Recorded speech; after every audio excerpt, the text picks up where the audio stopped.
आदाब नमस्कार, मैं शाहिद उमर। स्वागत है आप सभी का सियासत टीवी के साउथ इंडिया एक्सप्रेस में। आइए देखते हैं मुख्य खबरें।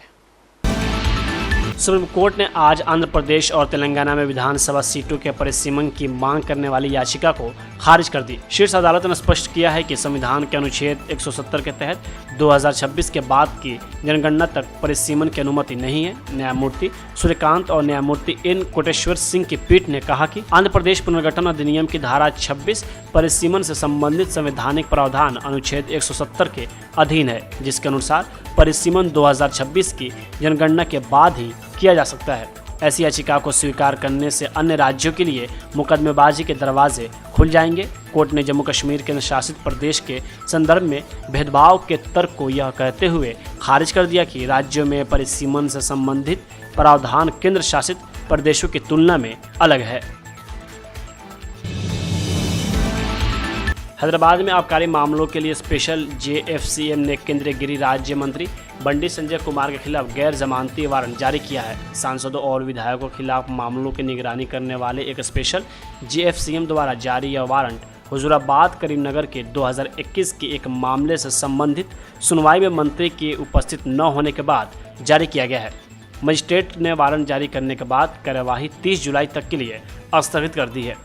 बंडी के खिलाफ मामला हुजूराबाद विधानसभा उपचुनाव के दौरान आदर्श आचार संहिता के कथित उल्लंघन से जुड़ा है। उनके वकील ने बताया कि संसदीय सत्रों के कारण उन्हें उपस्थित नहीं होने दिया गया। हालांकि अदालत ने उन पूर्व मामलों का हवाला देते हुए जहां उन्हें उपस्थित होने का निर्देश दिया गया था और वे इसका पालन नहीं कर पाए थे, उस पर कड़ा रुख अपनाया और गैर जमानती वारंट जारी किया। अक्टूबर 2021 में IPC और जनप्रतिनिधित्व अधिनियम की धाराओं के तहत दर्ज इस मामले में आरोप लगाया गया है कि बंडी संजय कुमार ने एक विरोधी पार्टी पर आरोप लगाया था कि उन्होंने नेताओं को वोट बांटने के लिए प्रति वोट 20,000 रुपये दिए, लेकिन मतदाताओं तक केवल 5,000 रुपये ही पहुँचे और बाकी रकम उनकी जेब में चली गई।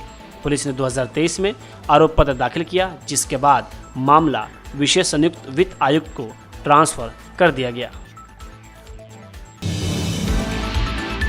तेलंगाना कैबिनेट की बैठक 28 जुलाई को दोपहर 2 बजे तक के लिए स्थगित कर दी गई है। पहले यह 25 जुलाई यानी आज बैठक होने वाली थी। बैठक स्थगित कर दी गई क्योंकि तेलंगाना के 5 मंत्री इस समय दिल्ली में मौजूद है। इन 5 मंत्रियों में से 3 पोन्नम प्रभाकर, कोंडा सुरेखा और श्रीहरि AICC की OBC बैठक में भाग लेने के लिए दिल्ली में है। इस बैठक के संबंध में कांग्रेस आलाकमान के निर्देश पर ये मंत्री दिल्ली गए हुए हैं। अन्य 2 प्रमुख मंत्री उप मुख्यमंत्री भट्टी विक्रमार्क और सिंचाई मंत्री उत्तम कुमार रेड्डी भी दिल्ली में मौजूद हैं। BRS के कार्यकारी अध्यक्ष KT रामाराव ने आज राज्य में कथित उर्वरक की कमी को लेकर तेलंगाना के मुख्यमंत्री रेवंत रेड्डी पर हमला बोला है। तेलंगाना के पूर्व IT मंत्री ने मुख्यमंत्री से सवाल किया कि वे खाद की मांग कर रहे किसानों को क्यों परेशान कर रहे हैं। एक्स पर एक पोस्ट में KTR ने किसानों की चप्पलों की एक तस्वीर साझा की है, जो खाद खरीदने के लिए कतार में खड़े किसानों के लिए रखी गई थी। KTR ने रेड्डी को संबोधित करते हुए कहा, वह दिन दूर नहीं जब ये चप्पलों माला में बदल जाएगी। सिरसिला विधायक ने तेलंगाना में उर्वरक की कमी की जांच की मांग की थी। उन्होंने उर्वरक की कमी को लेकर कांग्रेस सरकार पर निशाना साधा और उनसे किसानों को यह बताने को कहा कि राज्य भर में 1.94 लाख मीट्रिक टन उर्वरक की कमी क्यों है। उन्होंने एक्स पर एक पोस्ट में कहा, यूरिया की एक बोरी जिसकी कीमत 266 रुपये 50 पैसे होनी चाहिए, अब 325 रुपये क्यों हो गई है। यह सिर्फ किसानों को ही नहीं बल्कि राज्य के सभी लोगों को समझाया जाना चाहिए।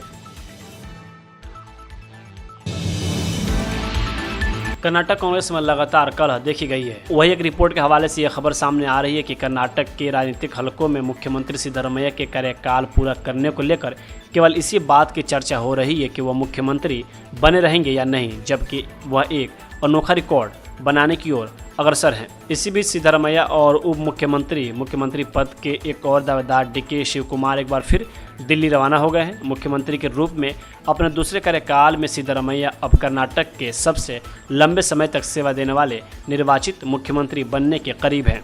कांग्रेस के एक वरिष्ठ नेता ने कर्नाटक में सत्तारूढ़ दल के अंदर जारी माहौल के संबंध में कहा कि सरकार अपने 2.5 साल पूरे करने के करीब है, लेकिन यहाँ चुपचाप रणनीतियाँ बनाना और राजनीतिक चालें चलना जारी है। ऐसा बताया जा रहा है कि सिद्धरमैया व शिवकुमार AICC की पिछड़ा वर्ग इकाई द्वारा आयोजित भागीदारी न्याय सम्मेलन में शामिल होने के लिए दिल्ली गए हैं, लेकिन कांग्रेस के अंदरूनी सूत्रों ने बताया कि मुख्यमंत्री पार्टी के नेता राहुल गांधी से मुलाकात कर सकते हैं। पिछली बार जब वह जुलाई के दूसरे हफ्ते में दिल्ली आए थे तो राहुल गांधी से उनकी मुलाकात नहीं हो पाई थी।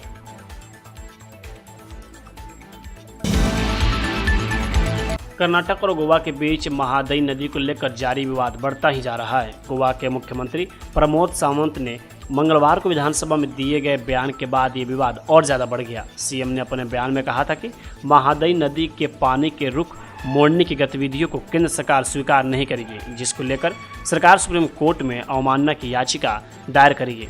वहीं अब इस पर कर्नाटक के उप मुख्यमंत्री डीके शिवकुमार का बयान सामने आया है। डीके शिवकुमार ने कहा कि गोवा के मुख्यमंत्री ने अपना मानसिक संतुलन खो दिया है। गोवा के मुख्यमंत्री के महादई परियोजना पर दिए बयान पर कर्नाटक के उप मुख्यमंत्री डीके शिवकुमार ने प्रतिक्रिया देते हुए कहा, मेरे विचार से गोवा के मुख्यमंत्री ने अपना मानसिक संतुलन खो दिया है। वो शायद यह समझ नहीं पा रहे हैं कि राज्यों के बीच सहयोग और संबंध किस प्रकार के होने चाहिए। मैं परियोजना पर काम शुरू करने वाला हूं और उन्हें इसे रोकने की कोशिश करने देना चाहिए। डीके शिवकुमार के बयान पर पलटवार करते हुए प्रमोद सावंत का बयान सामने आया है। उन्होंने कहा, हमारी लड़ाई सुप्रीम कोर्ट और महादई डिस्ट्रीब्यूट ट्रिब्यूनल में है। लोकसभा में नेता प्रतिपक्ष राहुल गांधी ने कर्नाटक लोकसभा चुनाव 2024 के दौरान एक निर्वाचन क्षेत्र में वोटर लिस्ट के अंदर गड़बड़ी का आरोप लगाया था, जिस पर अब चुनाव आयोग की कड़ी प्रतिक्रिया सामने आई है। इन आरोपों का खंडन करते हुए चुनाव आयोग ने कहा कि न कांग्रेस और न ही कांग्रेस के किसी उम्मीदवार की तरफ से कर्नाटक इलेक्शन के रिजल्ट को लेकर कोई इलेक्शन पिटीशन दायर की गई थी। तो फिर इस तरह के आरोप लगाने का क्या मतलब है? यह भ्रामक और बेबुनियाद है। एसीआई ने आगे कहा कि 2024 के कर्नाटक लोकसभा चुनाव में 10 चुनाव याचिकाओं में से किसी भी हारने वाले कांग्रेसी उम्मीदवार ने एक भी चुनाव याचिका दायर नहीं की, जबकि कांग्रेस के लिए आरपी अधिनियम 1951 की धारा 80 के तहत एक कानूनी उपाय था। लेकिन कर्नाटक के डीएम सीईओ के पास एक भी अपील दायर नहीं की गई। राहुल गांधी ने कहा, आज उन्होंने एक बयान दिया जो कि बकवास है। चुनाव आयोग अपना काम ठीक से नहीं कर रहा है। उन्होंने दावा किया कि उनके पास कर्नाटक की एक विधानसभा सीट पर धांधली के 100% सबूत हैं। उन्होंने वोटर लिस्ट में नाम जोड़ने और काटने का आरोप लगाते हुए कहा, 50, 45, 60 और 65 की उम्र वाले नए जुड़े वोटर्स को हमने पकड़ा है, मगर आपको लगता है कि बच निकलोगे तो यह गलतफहमी है। कांग्रेस अध्यक्ष मल्लिकार्जुन खड़गे ने आज बिहार में मतदाता सूची के चल रहे विशेष गहन पुनरीक्षण के खिलाफ भारतीय राष्ट्रीय विकास समावेशी गठबंधन के सांसदों के विरोध प्रदर्शन में शामिल हुए। संसद के मकर द्वार पर यह विरोध प्रदर्शन जो लगातार 5वें दिन भी जारी रहा। लोकसभा में विपक्ष के नेता राहुल गांधी और पार्टी नेता प्रियंका गांधी सहित कई वरिष्ठ कांग्रेस नेताओं ने भी इस विरोध प्रदर्शन में भाग लिया। सांसदों ने दिन के सत्र की शुरुआत से पहले संसद परिसर स्थित गांधी प्रतिमा से मार्च निकाला। सांसदों को कई पोस्टर और एक बड़ा बैनर लिए देखा गया, जिस पर लिखा था, SIR लोकतंत्र पर हमला।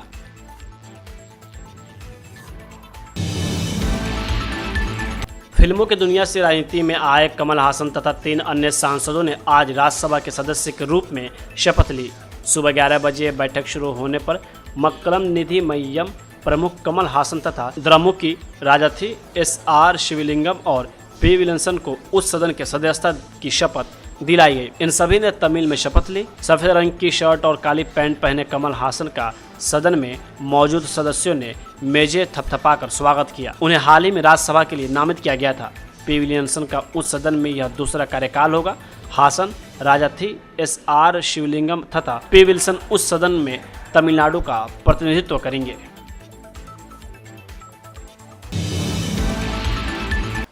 साउथ इंडिया एक्सप्रेस यहीं होता है समाप्त। मुझे दे अब इजाज़त। बाकी खबरों के लिए बने रहें सियासत टीवी के साथ।